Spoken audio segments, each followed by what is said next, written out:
South Korea just announced themselves at the 2026 World Cup in the most convincing way possible as a 2-1 win over Czech Republic that was far more controlled than the final whistle suggested.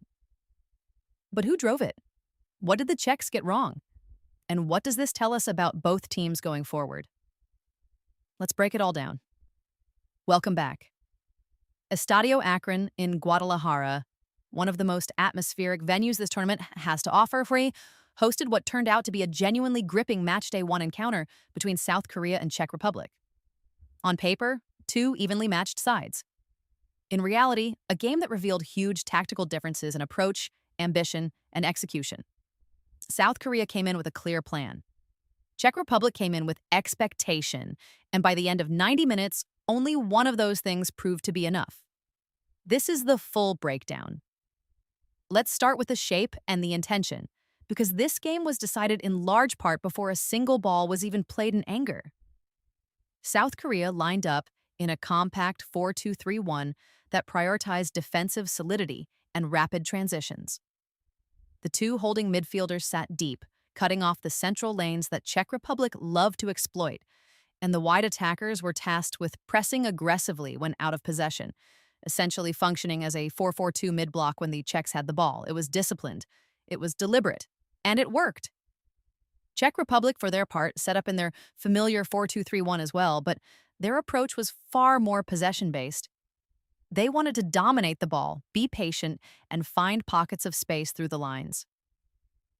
The problem? South Korea's midfield press was smothering those pockets before Czech players could turn and face goal. In the first half, Czech Republic had more of the ball, comfortably so. But having the ball and doing something meaningful with it are two very different things.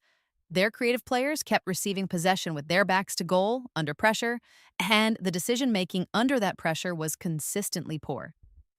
South Korea, reading the press brilliantly, were winning second balls and launching counters at a rate that had the Czech backline visibly uncomfortable.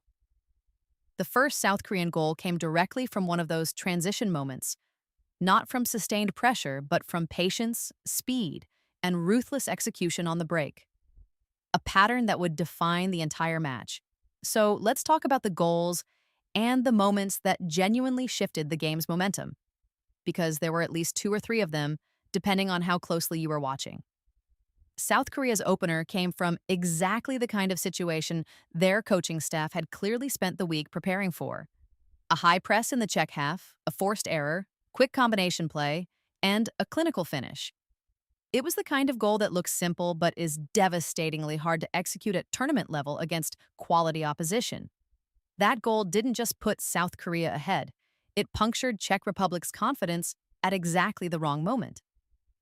The response from Czech Republic was interesting. To their credit, they didn't panic immediately. They pushed wider, tried to stretch South Korea's defensive block, and began looking to deliver into the box from wider areas rather than threading balls centrally. That tactical adjustment showed intelligence, and it eventually paid off when Czech Republic pulled a goal back, a moment that genuinely threatened to unravel everything South Korea had built in the first half. For a 10 to 15-minute spell after that equalizer, you could feel the momentum shift. Czech Republic were energized, South Korea were pinned back, the crowd was electric. But here is where South Korea showed real character, so the response was immediate. Rather than sitting deep and inviting pressure, they pushed back up the pitch, re-engaged the press, and within minutes, manufactured the opportunity that led to their second goal. A goal that, once again, came from South Korea's ability to turn defensive recovery into immediate offensive threat, fast, direct, and lethal in the final third. That second goal changed everything. Czech Republic had to come forward. Their defensive shape, already stretched, became genuinely exposed. And South Korea managed the remaining time with a composure that felt far beyond a matchday one performance. The stats back this up. South Korea had fewer shots, but a dramatically higher expected goals rate in the second half. The Czechs were creating volume. South Korea were creating quality. Now let's zoom into the individual performances, because a team can have a brilliant system, but, someone has to execute it. For South Korea, the standout performer was clearly their central midfielder who covered every blade of grass in that Guadalajara heat. The defensive contributions, the forward carries, the press triggers. It was a complete midfield display and arguably the single biggest reason Czech Republic never found a rhythm through the middle of the park. 8 out of 10. Easy. In attack, South Korea's number 10 was electric in the first half particularly, dropping deep to receive, spinning, and releasing runners in behind the Czech defensive line with incisive passing that repeatedly opened up gaps. He faded slightly in the second half as the Czechs adjusted, but his influence on the game's crucial opening period cannot be overstated. For Czech Republic, the goalkeeper had a strong game and kept the deficit from being far more severe. Without his contributions in a couple of key one-on-one moments, this could have been a far more one-sided scoreline. Their striker worked hard but was starved of service, a frustrating afternoon for a player of his quality. What does this result mean going forward? For South Korea, an opening win is enormous. It immediately takes pressure off matchday 2 and gives them the platform to approach the rest of the group with confidence rather than desperation.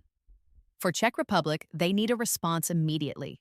A second consecutive defeat in this group would essentially end their tournament ambitions before they've properly begun. Watch how their coach adjusts. The tactical answer needs to come fast. This was a result that will absolutely shape how the rest of group stage plays out. That's your full breakdown of South Korea versus Czech Republic, a result that had drama, tactical depth, and genuine World Cup quality.